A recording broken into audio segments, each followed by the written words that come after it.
In the carriage on the way to Isfahan, Lloyd's tears flowed unabated, his distress evident. Javier, ever loyal, attempted to comfort him, though Lloyd's anguish seemed insurmountable. Meanwhile, Count Ventura, the leader of the delegation, observed Lloyd's emotional display with a mixture of confusion and irritation. Unable to comprehend the source of Lloyd's distress, he struggled to maintain his composure in the face of Lloyd's tears. Despite attempts at reassurance from Javier and the understanding gazes of his companions, Lloyd's inner turmoil persisted. His thoughts were consumed by a sense of resentment and apprehension, and his mind was filled with questions and grievances against Queen Alicia. Count Ventura recalled his conversation with Queen Alicia. The Queen provided insight into her decision to nominate Lloyd Frontera for the delegation. Count Ventura sought clarification on Lloyd's qualifications, wondering if he was chosen to represent victims of the monster domino or if there was some diplomatic aptitude in him that he failed to recognize. However, Queen Alicia's response dispelled any notions of Lloyd's suitability as a diplomat. She explained that Lloyd's selection for the delegation stemmed from her expectation that he would react negatively, perhaps even throwing a tantrum, upon receiving the appointment. She elaborated on his past actions, highlighting his reluctance for fame or glory and his preference for a quiet life in the countryside. Queen Alicia described Lloyd as someone who prioritized ease and comfort over honor, labeling him as stingy, grudge-bearing, and materialistic. Despite her seemingly critical assessment, Alicia hinted at an underlying pragmatism in Lloyd, believing he would assess his options and seek personal gain from the delegation's mission. Returning to the present, Count Ventura observed Lloyd's continuous tears. He viewed Lloyd with disdain, perceiving him as a selfish and opportunistic individual who lacked a sense of honor. Meanwhile, in Isfahan, the messenger delivered a report to Sultan Samarkand. With a sense of authority, the messenger addressed the Sultan, informing him of the imminent arrival of the delegation from Magentano.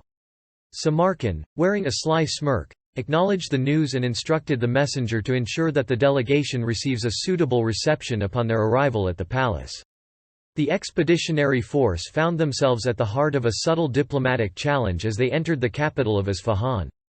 Puzzled by the modest accommodations provided to them, Count Ventura, representing the envoy from Magentano, voiced his dissatisfaction to the palace official. He questioned the official, demanding to know if there had been a mistake and insisting on an audience with Sultan Samarkand.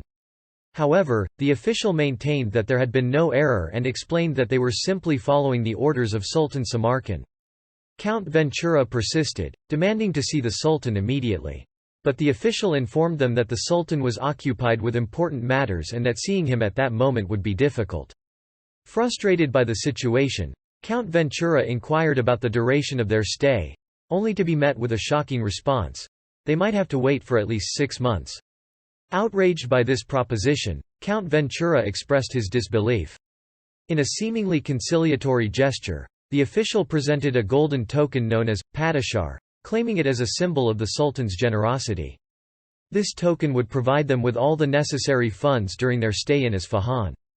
However, Count Ventura interpreted this gesture as a demeaning act, likening it to treating the royal delegation as beggars.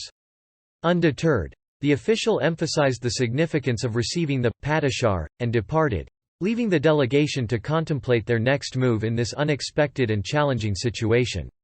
Count Ventura's anger simmered as he slammed his fist onto the table, the frustration evident in his demeanor. He denounced the actions of the Sultanate as a blatant provocation, interpreting their treatment as nothing short of a declaration of war against their kingdom. Seeking counsel from his fellow delegates, Count Ventura outlined his plan of action. They would send a message back to Magentano, urging for a larger delegation to be dispatched. By leveraging the support of neighboring kingdoms and shedding light on the Sultanate's disrespectful behavior, they hoped to exert pressure on their adversaries. However, amidst their deliberations, they realized that Lloyd, along with the padishar, was conspicuously absent. Lloyd, astute as ever, had seen through the Sultanate's ruse, understanding it as a calculated insult orchestrated by Sultan Samarkand. Unbeknownst to his companions, Lloyd had taken matters into his own hands. Under the veil of night, Lloyd embarked on a whirlwind of extravagance, wielding the Sultan's token, the padishar, as a symbol of limitless opulence. His first encounter was with a destitute child peddling unsold torches, their tearful plea for shelter echoing through the deserted streets. Moved by compassion, Lloyd extended a hand of generosity, offering the child refuge from the harsh reality of the streets. Leading them to a grand inn, Lloyd revealed his newfound ownership with a flourish, bestowing the establishment upon the astonished child as easily as one would offer a trinket. With each transaction, Lloyd's confidence swelled, his laughter ringing out as he flaunted the padishar with unabashed glee. In the most opulent of restaurants, he declared his intent to feast upon the finest delicacies, generously extending his invitation to all within earshot, ensuring no soul would go hungry on this night of abundance. At the textile shop, Lloyd spared no expense, acquiring the finest silks with a wave of the padishar, his extravagance unmatched as he left behind a trail of bewildered vendors and overflowing carts. The port beckoned next, where Lloyd's audacious request to purchase entire fleets left shipowners dumbfounded. But with the padishar as his testament, it was impossible to dispute the scope of his intentions as he loaded the ships with priceless cargo, including spices, perfumes, and other luxury goods headed for Cremo and Frontera County. As the night wore on and Lloyd's spree continued, vendors clamored for his attention, eager to partake in the bounty bestowed by the Sultan's grace. The soldiers from the palace arrived swiftly, their purpose clear as they surrounded Lloyd Frontera.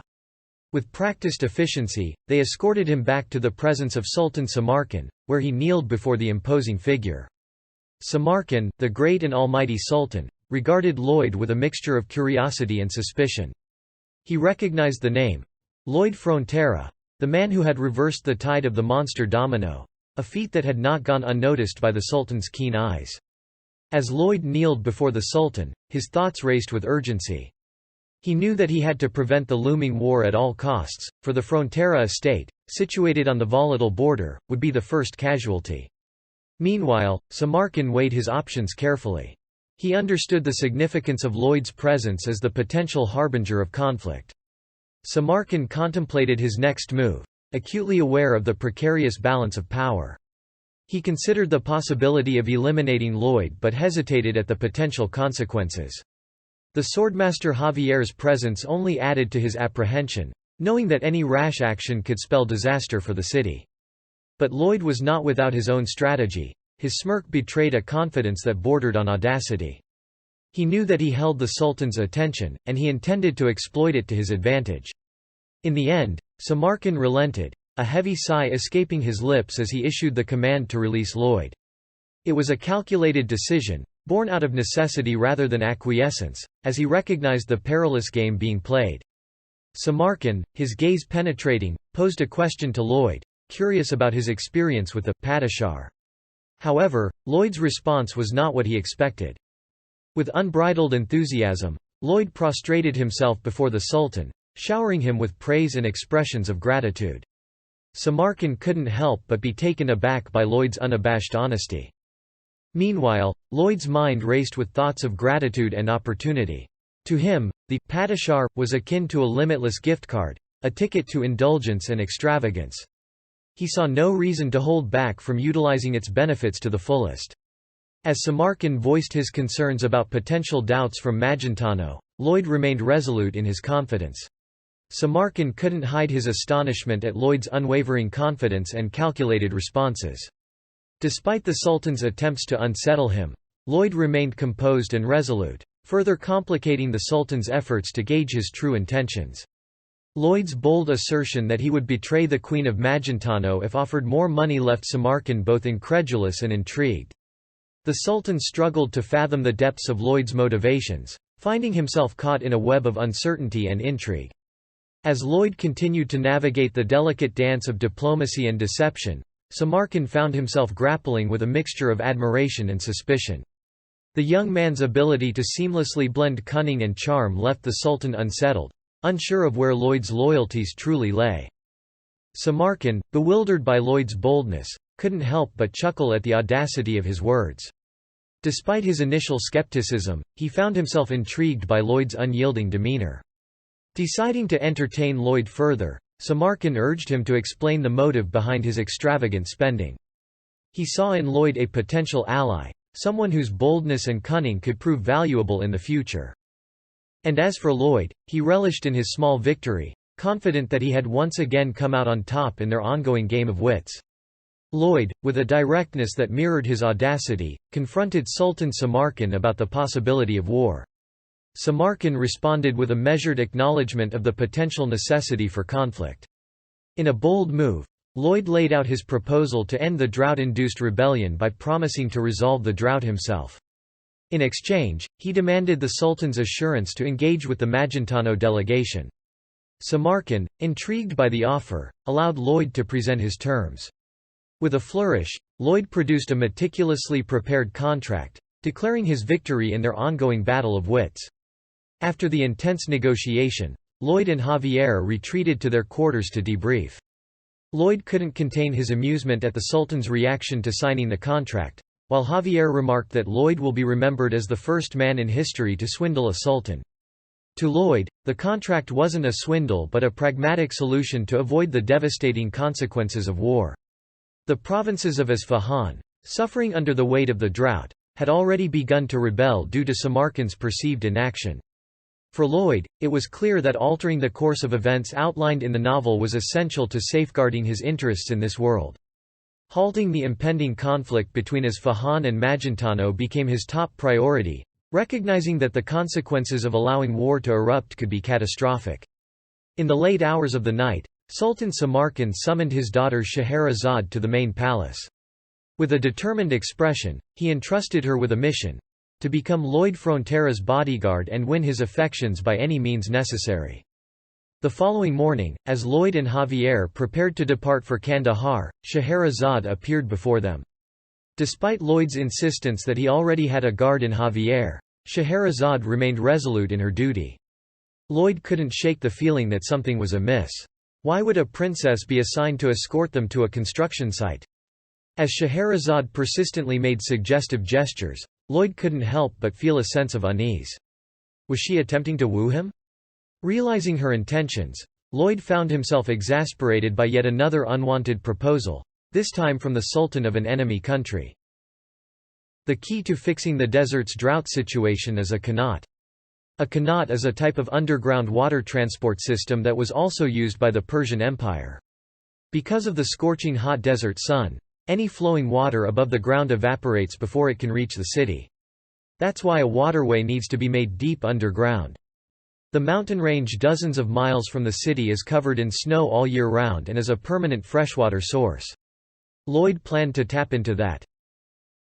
In Kandahar, the capital of Kandahar, Lloyd sought a moment of respite in his lodging. However, Scheherazade's presence made him uneasy, her suggestive pose unsettling him.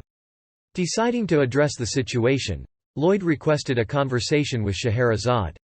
He couldn't shake the feeling that her stance resembled that of a poised assassin. Acknowledging Scheherazade's identity as one of the secretive princesses of the desert, Lloyd feigned ignorance, but resolved to deter her advances. Attempting to dissuade her, Lloyd highlighted Javier's role as his primary guard, emphasizing his superior skill. Scheherazade's reaction was swift, drawing her sword in a fit of rage. Feigning fear, Lloyd provoked Scheherazade, goading her with the imagined consequences of harming him. Before he could finish, Scheherazade delivered a punch, cutting off Lloyd's jest. Lloyd found himself at the receiving end of Scheherazade's fury as she landed punch after punch. Surprised and in pain, he called out for Javier's assistance, only to be met with laughter from his supposed protector. Despite Lloyd's pleas, Javier remained amused, offering no help as Scheherazade continued her assault.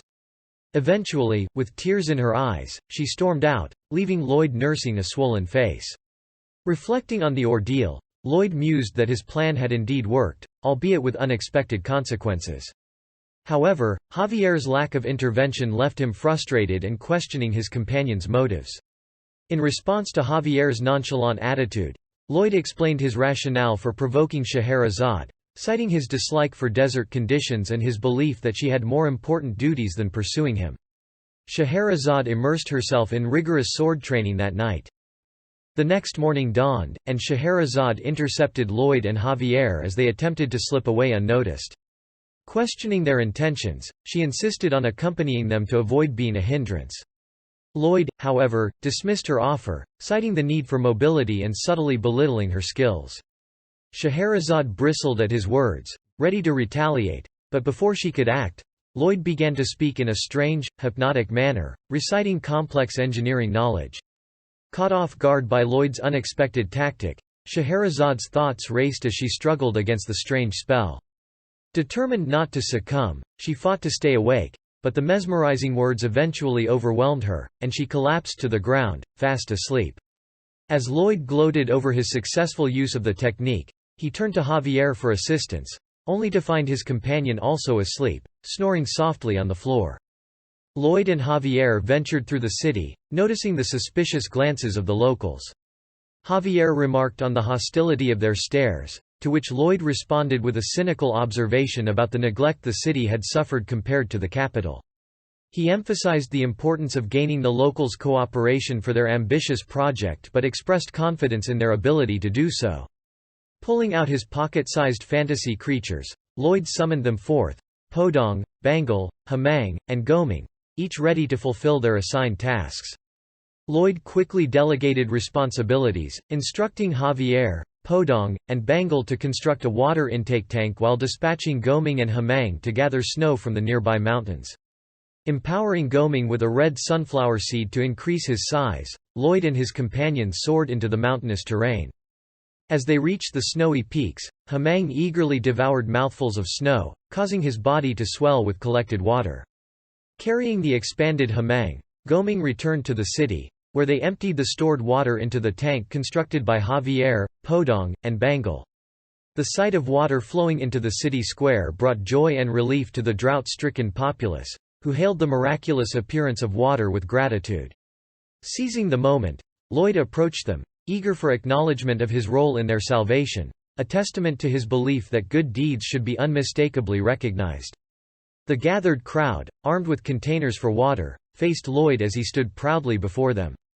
With a boastful declaration, he claimed credit for the life-giving water brought from distant mountains, prompting a barrage of objects hurled in his direction by the skeptical and resentful citizens. Dodging the projectiles with ease, Lloyd laughed off their anger, convinced of his own importance in their lives. Undeterred by the hostility, Lloyd continued his efforts to win over the populace, recognizing the challenge of overcoming their deeply ingrained mistrust and resentment. Day by day, the tank filled with water provided by his efforts gradually won over hearts and minds, with Lloyd's name becoming synonymous with the vital resource. Employing a strategy of continuous reinforcement, Lloyd ensured that his presence was associated with the provision of water in every aspect of daily life, from fetching water to washing faces. His relentless campaign of self-promotion began to take root in the minds of the people, with his name echoing through the streets and squares. As the crowd chanted his name in unison, Lloyd reveled in his newfound influence, seeing it as a triumph of his marketing prowess. With contracts in hand, he swiftly mobilized the eager populace for the construction of an underground waterway, promising not only employment but also abundant food from distant lands, symbolized by the Sultan's generosity, Padishar. Meanwhile, in the palace, Samarkand received a message bearing the bill for the Padishar from Lloyd Frontera. The lengthy list of expenses elicited a frustrated outburst from the Sultan, realizing the extent of the young man's audacity and cunning.